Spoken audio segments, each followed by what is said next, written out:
All right, mathematicians, so this week you have an investigation that involves area and perimeter.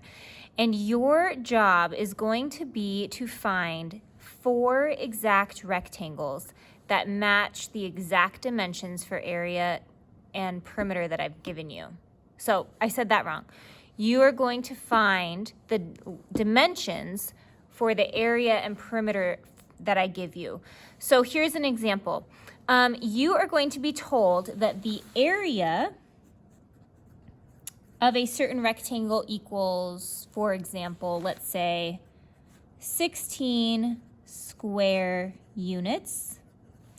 And you're also going to be told that the perimeter, or the distance around the shape, is equal to 16 units.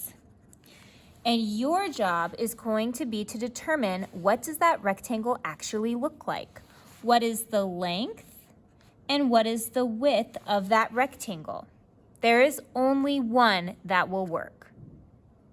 So my job is to think, okay, I know that to find the area, I have to do my length times my width. So something times something has to equal 16. Well, the first thing I think in my head is 8 times 2 equals 16. So I'm going to draw an 8 by 2 rectangle. Let's see.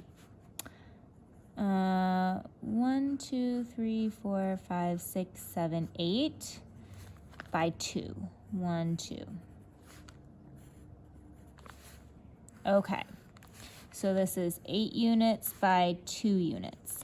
And its area is definitely 16 because 8 times 2 is 16. But here's the deal. My perimeter, or my distance around, also has to be equal to 16. So my total distance is 8 plus 2 plus 8 plus 2.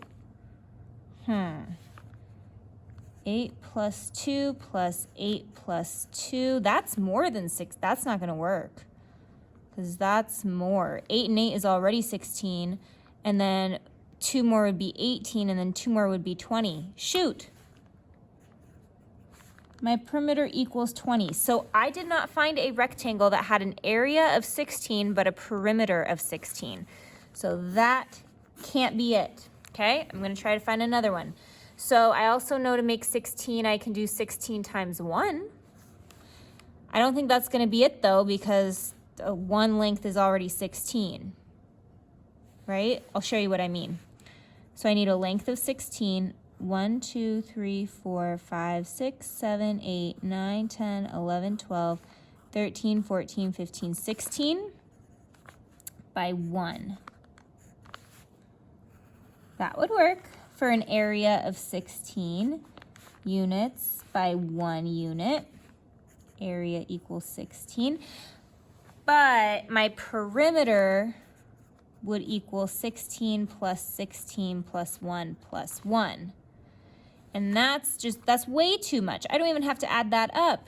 Only one side is 16. That's not going to work. Cross that one out. Okay, there has to be a different one. 4 by 4. 4 times 4 equals 16, so let's try that. 1, 2, 3, is that 5? 1, 2, 3, 4. Yep, that was 5. Hope you can see this. I'm going to scoot it up just a little bit. 1, 2, 3, 4. 1, 2, 3, 4. Okay, so 4 units by 4 units. My area is definitely 16 square units, but my perimeter is 4 plus 4 plus 4 plus 4, right? Because it's my total distance around. Plus 4 plus 4 plus 4. So my perimeter equals, yes, 16 units. Woo, I found it. Okay, so my length equals 4 units and my width equals 4 units. Found it. And when you find the one that works, I would like you to highlight or make it your perimeter in marker and color in your area. And you might be saying, Miss Lael, you're driving me crazy with the highlighting and the coloring. I'm so sorry, but the more that you do it, the more it gets cemented in your brain. Oh, I normally try to pick a different color. That didn't happen. Let's get a purple in there. But only when you find the one that actually works.